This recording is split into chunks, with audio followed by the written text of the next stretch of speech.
Hi అండి. Hi. ఏంటి కుప్పంలో ఒక లేడీని చెట్టు కట్టేసి హింసించారు, అప్పు తీర్చలేదని.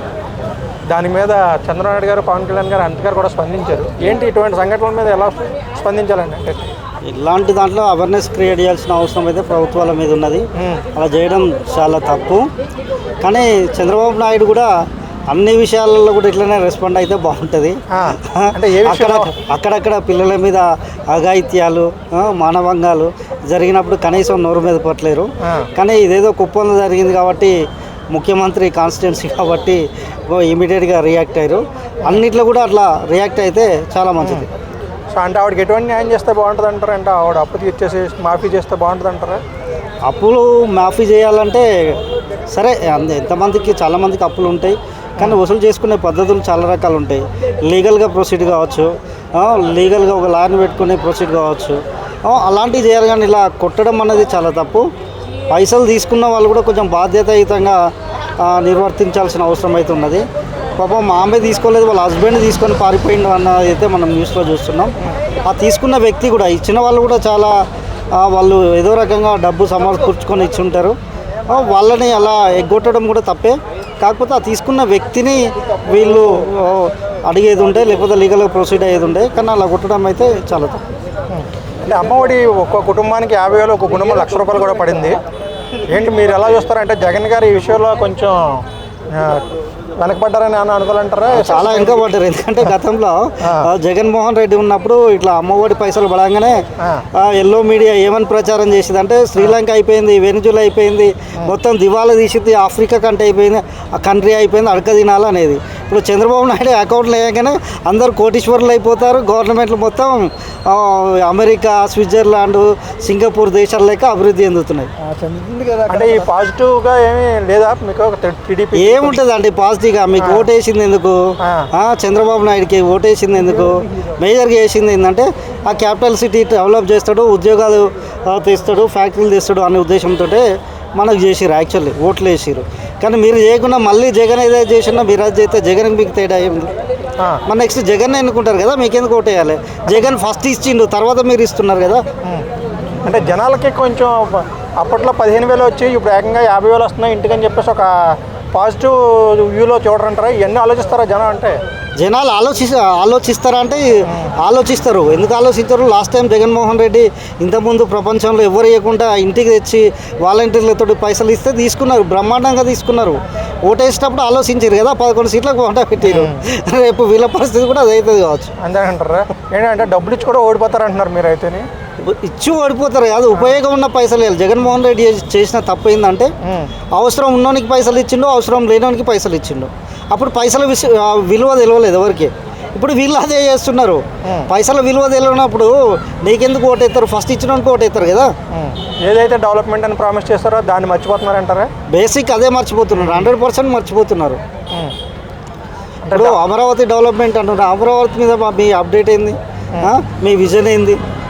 నెక్స్ట్ కంపెనీస్ అన్నారు. ఏ కంపెనీలు తెచ్చిరు? పవన్ కళ్యాణ్ గతంలో అన్నాడు వాలంటీర్లు ఉన్నారు, మొత్తం 32,000 మందిని ఆ అమ్మాయిల్ని తీసుకుపోయి అది చేసిరు, ఇది చేసిరు. మరి ముగ్గురిని కూడా పట్టుకోలే. ఏమైంది దాని మీద?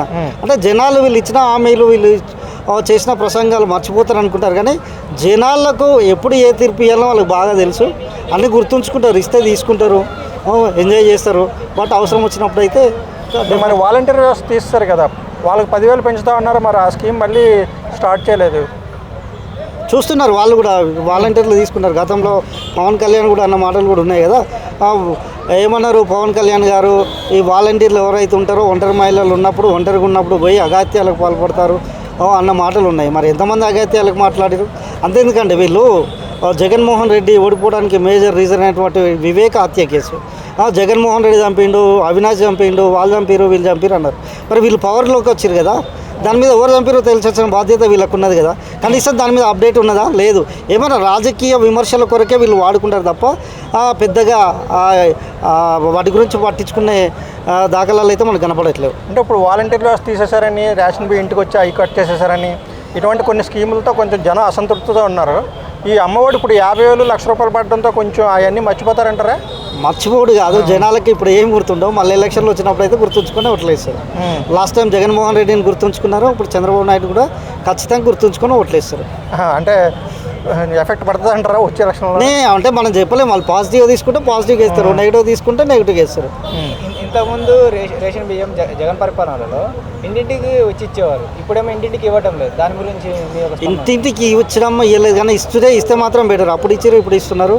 అది పెద్ద ఎఫెక్ట్ ఏం చెప్పారు, ఇంటికి వచ్చి ఇచ్చినా ఇంటికి రాకపోయినా. కాకపోతే వాలంటీర్లు గతంలో వచ్చినప్పుడు అయితే ఏమైందంటే ఒక రేషన్ బియ్యమే చూస్తున్నాం మనం. వాలంటీర్ల వల్ల చాలా బెనిఫిట్స్ ఉండేవి. ఇప్పుడు ఇన్కమ్ సర్టిఫికేట్ కావచ్చు, క్యాస్ట్ సర్టిఫికేట్ నుంచి మొదలు పెట్టుకుంటే డెత్ సర్టిఫికేటు ఇలాంటివి కొన్ని ఏదైతే సర్టిఫికేషన్కి సంబంధించినటువంటి గ్రామ సచివాలయాల్లో వీళ్ళు ఇచ్చేవాళ్ళు. మనం జనరల్గా దాన్ని ఏమని ఫోకస్ చేసిరంటే రేషన్ బియ్యం ఇంటికి తెస్తారు, ఏదో వెహికల్ వస్తుంది ఇచ్చిపోతారు అని ప్రచారం చేశారు. అది కాదు, చాలా సిస్టమేటిక్గా ఉండే. కాకపోతే అది దాంట్లో ఉండే నెగిటివిటీ ఉంది, కొంత నెగిటివ్గా ప్రచారం చేయడం వల్ల అది. జగన్ ఇప్పుడు 2 చింతల ఎక్కడికి పర్యటనకి వెళ్తుంటే అడ్డుకుంటున్నారని చెప్పేసి అక్కడ ఎస్పీ పర్మిషన్ లేదు, ఇక్కడ ఊరేగింపుగా అంటున్నారు. అడ్డుకోవడం వల్ల ఎందుకంటారు అంటే జగన్ మొన్న పొదిలి పర్యటనపై భయపడింది అంటారా టీడీపీ? భయపడడం కానీ పొగాకు రైతులు ఏదో పరామర్శించడానికి పోతే అక్కడ వాళ్ళు చెప్పే ఆబ్జెక్షన్ ఏంటంటే అక్కడ వీళ్ళు ఒక 32,000 మంది క్రౌడ్ వచ్చే ఛాన్స్ ఉన్నదని వీళ్ళు ముందస్తుగా ఇన్ఫర్మేషన్ ఇచ్చారు. అయితే మేము కంట్రోల్ చేయలేమని చేతులు ఎత్తిరు.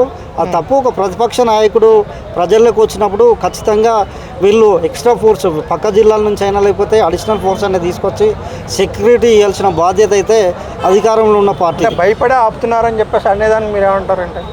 భయపడ్డారు అని ఇప్పుడు భయపడేది ఏమున్నది? జగన్మోహన్ రెడ్డి వచ్చినప్పుడు ఆ జనాలు వస్తే దాని మీద ఏదో బయటకు వెళ్తుంది, వీళ్ళు ఇచ్చిన స్కీమ్స్ కొంచెం డైవర్ట్ అవుతాయి, అది వాళ్ళకు ఉండొచ్చు. బట్ అది తప్పు.